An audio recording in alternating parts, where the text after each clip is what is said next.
Moin ihr Lieben, heute wollen wir dieses Wetbag zusammennähen oder auch Nasstasche genannt. Das ist ein richtig praktisches Projekt, weil ihr einfach nasse oder feuchte Sachen da drin transportieren könnt und an diesem Bändel kann man es eben aufhängen. Das ist jetzt bei mir ein Aqua Protect Stoff, den man auch für Regenmäntel zum Beispiel benutzen kann. Also ihr braucht einmal diesen Stoff, dann braucht ihr Reißverschluss. Ich habe Endlos-Reißverschluss genommen. Hier liegen jetzt erstmal 2 Farben, weil ich mich irgendwie noch nicht so richtig entscheiden konnte, in welche Richtung das gehen soll. Und als erstes machen wir uns an den Zuschnitt. Wie groß die Tasche wird, das könnt ihr natürlich komplett selbst entscheiden und individuell an eure Bedürfnisse anpassen. Ich habe mich hier für ein Maß von 32 x 40 entschieden im Bruch. Wenn ihr es aufhalten würdet, wären es dann halt 32 x 80. Das ist für mich einfach ein Maß, was ich als ziemlich praktisch empfinde. Man kann es zum einen total gut transportieren, weil es nicht so riesig ist. Zum anderen ist es aber groß genug, dass da halt auch reell Sachen reinpassen. Also so zum Beispiel Richtung Kindergarten. Dort kann es am Haken hängen, wenn mal was daneben gegangen ist, damit nicht eine Plastiktüte benutzt werden soll. Oder Richtung Schwimmen und so weiter. Also kann man ganz individuell anpassen. Oder auch Stoffwindeln ist ein super guter Einsatzbereich für diese Taschen. Und da kann man einfach gucken, was brauche ich. So, einmal haben wir uns jetzt den Stoff zugeschnitten in 32 x 80. Und jetzt brauchen wir ja noch einen kleinen Aufhänger. Den schneide ich mir in 32 x 6 zu. Das ist das zweite, was ihr jetzt gerade im Bild liegen seht. Und dann noch ein kleines Verdeck für den Reißverschluss für die Seiten. Da schneide ich mir 4 Stückchen in 3 x 5 zu. Die sind im Endeffekt ein bisschen zu groß, aber das macht später Sinn, dass man das so ein bisschen justieren kann. Als erstes widmen wir uns jetzt hier dem kleinen Henkel an der Tasche. Das ist jetzt der Streifen von 32 x 6 cm. Und da markiere ich mir jetzt allererstes einmal die Mitte, also bei 3 cm einen Strich. Jetzt werden die Seiten einfach einmal nach innen gefaltet, damit da keine offenen Kanten mehr sind, so wie man auch ein Schrägband herstellen würde. Und wir orientieren uns einfach hier an der aufgezeichneten Linie. 2-mal klappen, dann einmal die ganze Chose in der Mitte nochmal überklappen und schön mit Klammern fixieren. Der Stoff macht nämlich so ein bisschen, was er will und bügeln können wir ihn ja nun mal nicht. Und damit sich das gleich lohnt, dass wir an die Nähmaschine gehen, können wir hier gleich noch was Zweites herstellen, und zwar einmal den Reißverschluss. Ich habe mich jetzt hier im Endeffekt für rosa entschieden, weil ehrlicherweise den blauen fand ich noch ein bisschen schöner, aber der hat mir immer so ein schlechtes Bild auf der Kamera gemacht. Also rosa sieht auch sehr, sehr schön aus. Hatte ich natürlich keinen rosanen Schieber mehr dafür. Habe ich lila genommen, sieht auch prima aus. Muss man nicht so eng sehen. Lila kommt in dem Stoff auch vor. Sieht ganz süß aus bestimmt. So, also einmal Reißverschluss habe ich jetzt hier 28 cm und einmal den Schieber aufgefädelt. Dann kommen jetzt diese beiden, ich nenne sie mal Verdeckklappen für den Reißverschluss und dass sie halt keine offene Kante hat hinzu. Außerdem lässt sich das dann später viel besser in den Seiten einnähen, als wenn man über den Reißverschluss so drüber rattern muss. Also da legt ihr einmal diese Streifen, wie im Video gesehen, rechts auf rechts zusammen, einmal feststecken und jetzt lohnt sich das Nähen schon mal. Ich habe hier ein Teflonfüßchen, das transportiert einfach ein bisschen besser. Wenn ihr sowas nicht habt, müsst ihr mal gucken, wie ihr zurechtkommt. So schlimm ist der Stoff jetzt auch wieder nicht. Kann auch sein, dass es mit dem normalen Universalfüßchen funktioniert. Und zur Not müsste man irgendwie ein Backpapier oder so ein Transparentpapier drüber legen. Das perforiert beim Nähen und dann kann man das wieder ausreißen. Auf jeden Fall haben wir jetzt einmal den Streifen hier abgestäbt, einmal links und einmal rechts knappkantig dran lang und das ergibt dann später unseren kleinen Aufhänger. Den lege ich mir jetzt einmal schon mal so zusammen und zur Seite. Der kommt später wieder ins Spiel.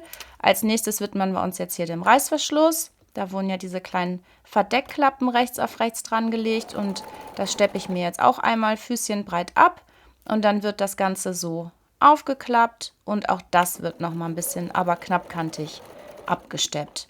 Dann hält es einfach gut. Ich gehe tatsächlich auch 2-mal drüber, dann ja, weiß ich gar nicht genau warum, spare ich mir das Verriegeln und es hält gut. Kann jeder oder jeder auf die eigene Art machen. So, jetzt haben wir schon mal ordentlich ein paar Zutaten abgearbeitet und jetzt geht's ans eigentliche Taschennähen. Nehmen wir jetzt den großen Stoff zur Hand. Also in meinem Fall, wie gesagt, ist der jetzt 32 mal 80 Zentimeter groß. Und als allererstes markiere ich mir einmal die Mitten, damit das gleich mit dem Reißverschluss schön ordentlich wird. Also bei diesem Projekt, eigentlich bei allen Projekten, ne? Aber es ist auch wieder wichtig, dass man akkurat arbeitet, sonst ist die Tasche, wenn man sie später auf den Tisch legt, nicht richtig glatt und liegt nicht platt, sondern wäre so ein bisschen krumm und schief, was natürlich auch kein Drama ist. Spätestens wenn was drin ist, fällt das eh keinem mehr auf, aber so kann man das umgehen, dass man einfach von vornherein guckt, einfach akkurat zu arbeiten. So, jetzt haben wir hier kleine Knipse, einmal an dem Stoff in der Mitte und an dem Reißverschluss in der Mitte, jeweils auf beiden Seiten. Ich nehme mir hier ein bisschen Wonder Tape zur Hilfe. Dieser Schritt ist natürlich optional. Ihr könnt das auch stecken oder einfach so dran lang. Hat jeder, glaube ich, so die eigene Technik. Aber gerade bei so rutschigen Stoffen mache ich das eigentlich ganz gerne. Dann breche ich mir die Finger nicht. Und ja, klebe mir jetzt einmal meinen Reißverschluss rechts auf rechts hier oben an die erste Seite des Stoffes auf. Ihr seht, diese Verdecke sind jetzt viel zu lang, aber sie geben uns damit Platz zum Justieren.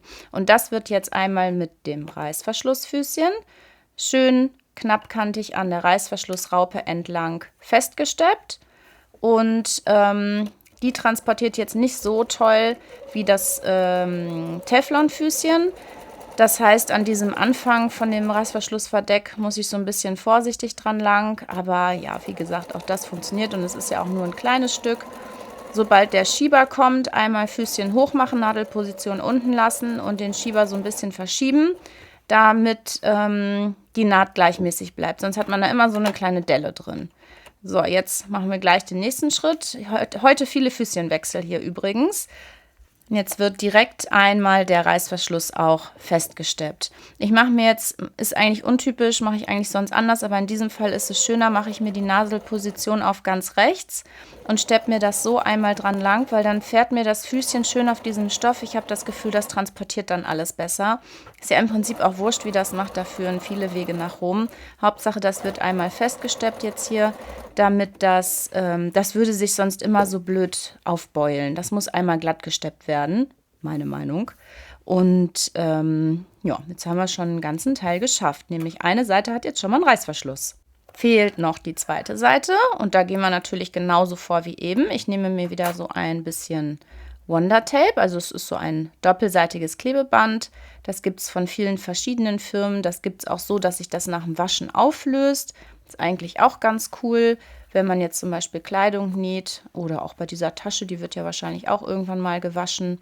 Oder eins, das ist ja so hauchdünn, das nimmt man gar nicht wirklich wahr. Also es ist danach nicht steif oder so am Reißverschluss. So, und auch da jetzt wieder einmal die zweite Seite abziehen. Und was jetzt wichtig ist, ich orientiere mich rechts und links an den Seiten und ziehe mir den Stoff so vorsichtig hoch und orientiere mich natürlich zusätzlich an den Knipsen, die ich eben gemacht habe, weil so soll die ganze Geschichte ja später ganz glatt liegen. Das heißt, ich kontrolliere jetzt, sind mir auch die Seiten schön ordentlich. Ihr seht, was ich meine, oder? Also einmal oben am Reißverschluss und die Seiten kontrollieren, dass alles so richtig im Rechteck rechts auf rechts zusammenliegt und keine groben Patzer da irgendwie entstehen. Und auch hier wird jetzt einmal der Reißverschluss knappkantig, also wieder Füßchenwechsel natürlich, mit dem Reißverschlussfüßchen angenäht. Da geht ihr auch einfach wieder ganz vorsichtig vor, immer dran lang. Gleich kommt der Schieber, wieder Nadelposition nach unten, Schieber verschieben und wieder schön knappkantig an der Reißverschlussraupe kann man sich orientieren.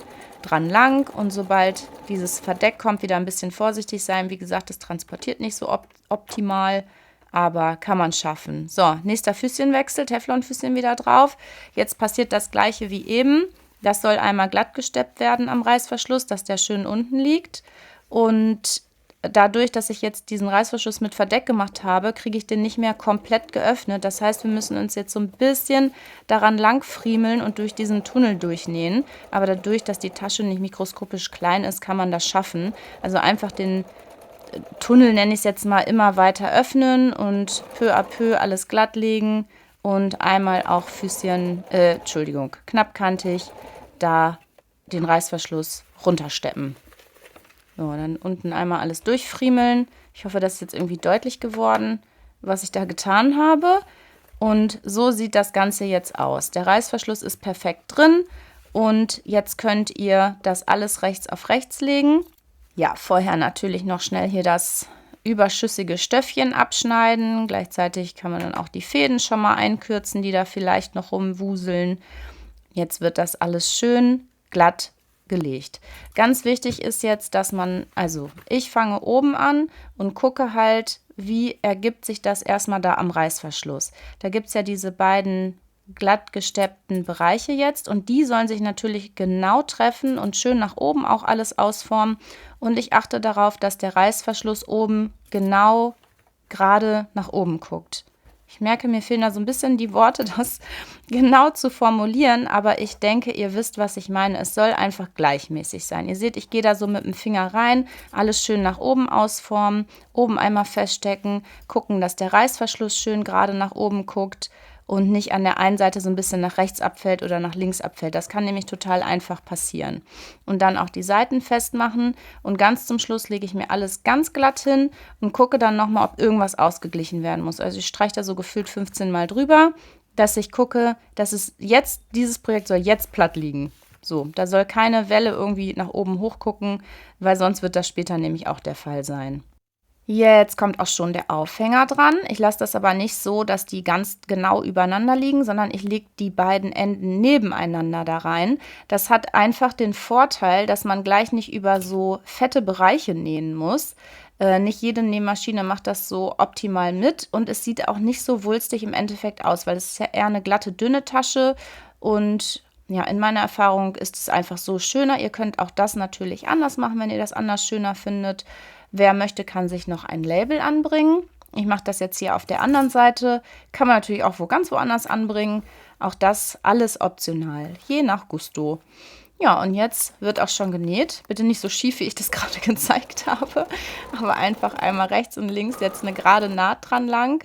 Klammern unterwegs entfernen und sobald man zu irgendwas kommt, was man einnähen möchte, also entweder den Aufhänger oder das Label, einfach nochmal unterwegs kontrollieren, ob das wirklich immer noch schön da drin sitzt und schön gerade ist. Genau, das wäre einfach wichtig. Ja, und nicht vergessen, dass ihr Anfang und Ende einfach richtig gut verriegelt. 2-3 Mal hin und her nähen, 2-3 Stiche, alles sicherer. Genau. Ja, also ich würde sagen, das meiste ist überstanden. Jetzt können einmal die ganzen Klemmerchen ab und weg. Es liegt immer noch glatt, also es scheint gut zu werden, denke ich mal. Und ich hatte jetzt den Reißverschluss zugelassen unterwegs, damit mir da wirklich nichts durcheinander gerät. Ihr könnt ihn natürlich auch nach der ersten Seite einmal öffnen, aber kriegt man ja auch von oben ganz gut geöffnet. Was ihr jetzt noch machen solltet, ist einmal die Seiten versäubern. Ich bin da einmal mit einer Overlock dran lang. Ihr könnt aber auch mit einem Zickzackstich dran lang, wenn ihr keine Overlock habt. Ist einfach schöner und auch ein bisschen sicherer. Ja, und jetzt kommt wie immer der allerschönste Moment. Das Projekt, an dem wir jetzt so lange gearbeitet haben, kann gewendet werden. Also einmal alles auf rechts drehen und mit so einem kleinen Ecken- und Kantenformer gucke ich nochmal, dass hier die Ecken besonders schön ausgeformt sind. Das sorgt einfach auch immer dafür, dass es hochwertiger aussieht. Und hier müsst ihr jetzt einmal mit dem Finger so richtig in diese Ecken rein, dass dieser dieses Verdeck vom Reißverschluss auch richtig schön nach oben hin ausgeformt wird. Also das ist auch immer ein schöner Moment für mich, finde ich. Ich mag einfach gerne, das auszuformen. Das sieht immer schick aus. Und da ist immer so ein bisschen Luft jetzt in dieser Tasche. Einmal ein bisschen platt drücken. Jetzt sind wir auch schon ready to go. Tasche ist einsatzbereit. Wie gesagt, ihr könnt die auf links drehen, bei 30 Grad waschen und dann kann es wieder rund gehen. Ich habe hier immer noch so eine kleine Falttechnik, wie ich persönlich die unterwegs mitnehme. Könnt ihr einfach mal gucken. Vielleicht ist das auch was für euch. Ja, und jetzt bin ich gespannt, ob ihr auch auf so eine Tasche Lust habt und in welchem Einsatzgebiet ihr damit so unterwegs seid.